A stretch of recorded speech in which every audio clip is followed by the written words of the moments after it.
Unfortunately, this is a very sinister and lethal pattern that we have seen repeatedly.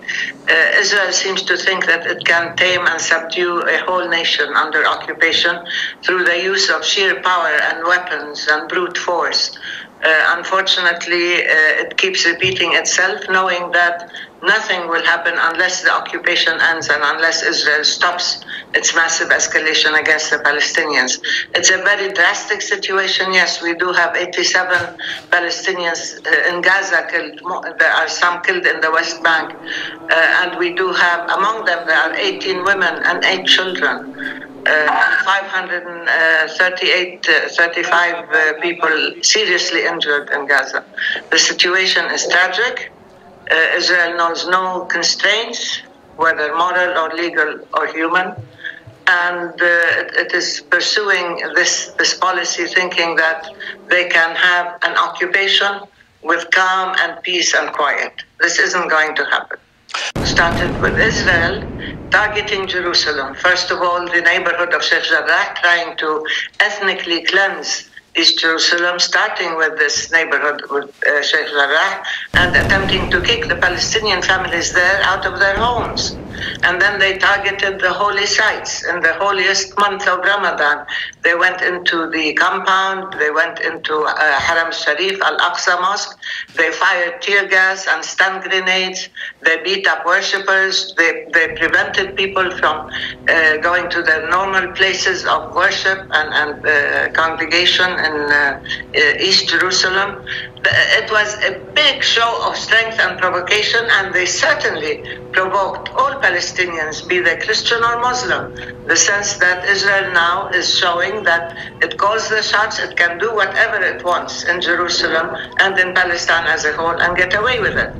And they were warned repeatedly, and Hamas asked them to stop and gave them ultimatum and deadlines, and they refused, they persisted. And this led to this explosion in Gaza, where there were a few projectiles, you call them rockets, whatever you want, cast at Israel. Now, the thing is, Israel is not used to paying the price for anything it does, because it's been granted preferential treatment and it acts with full impunity.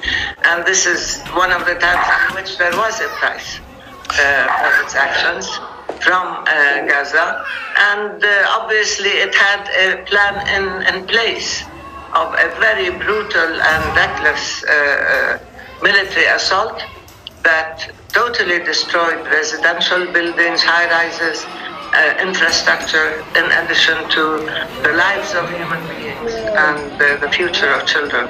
This is not acceptable at all, and we believe Israel has to be held accountable and has to abide by international law and international humanitarian law. Jerusalem is a Palestinian city, after all. It's occupied by Israel, but it's not an Israeli city. So it has been oppressed and targeted, its land stolen, and the homes demolished, and so on for some time now. But within Israel proper, if you will, the indigenous people, the Palestinians who stayed when the State of Israel was created in 1947-48, these are the ones who are now being targeted and who are clashing with the extremist Jewish elements in Israel.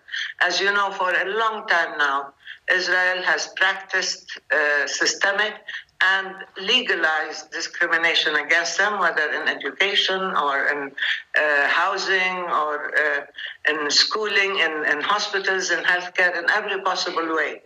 And at the same time, Netanyahu and his right-wing government have been moving to the right, have been moving to the most extreme, violent, racist ideology, and they have encouraged these racist elements within Israel and, of course, in the West Bank.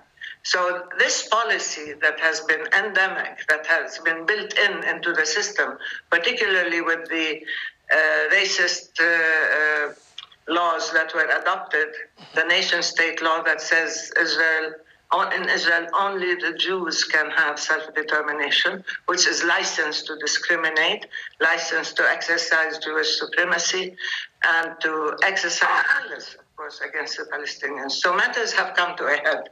You have a provocation in Jerusalem, the capital of Palestine, and the most holy places in Jerusalem and provocations in Gaza and the killing of the innocents. And of course, there are protests in the West Bank and now in Israel proper, where you have the indigenous Palestinians facing horrendous violence by extremist Jewish groups. So it just exposed, it lays wide open the real nature of the Israeli system and the nature of the violence inherent within the Israeli society as a whole. This is entirely antithetical to international law and to the will of the international community. Everybody in the world voted that Jerusalem is a Palestinian city which is occupied by Israel and therefore subject to the Fourth Geneva Convention. Only Netanyahu seems to think in his dream world that Jerusalem is his. They've annexed it illegally. They've been carrying out systematic oppression and land confiscation and house demolitions and evictions in Jerusalem, trying to change the character and the history of Jerusalem. Now, I could say I like London. I want London to be my capital and I want to build in my capital. But London is not my capital. The same thing that East Jerusalem is not Israel's capital. It's our city. It's a Palestinian city. And no matter how much they try, ethnic cleansing or genetic engineering or demographic engineering, they're not going to transform the character of the city, its history, its culture, and turn it into an exclusively Jewish city. This is unacceptable.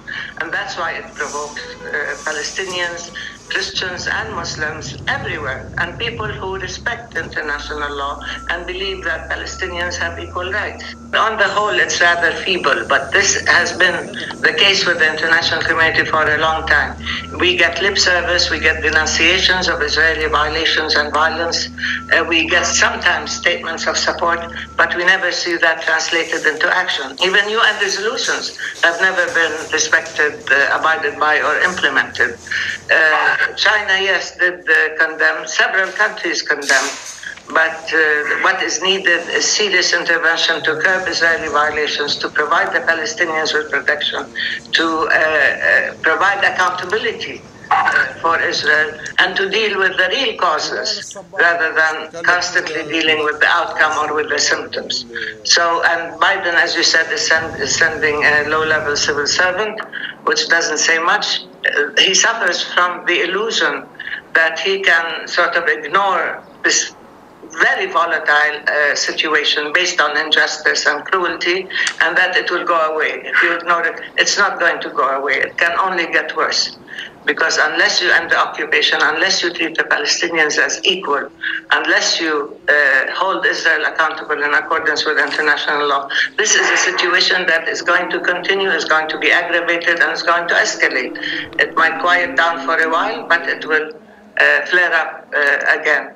So either deal with the causes and have a serious, responsible handling of the issues, treat Israel within the confines of the law, or you're going to end up with periodic, if not more lethal, violence and confrontations and Israeli aggression and assaults, because they seem to suffer again from the mistaken notion that they can subdue a whole nation forever, right, and they can have peace and quiet.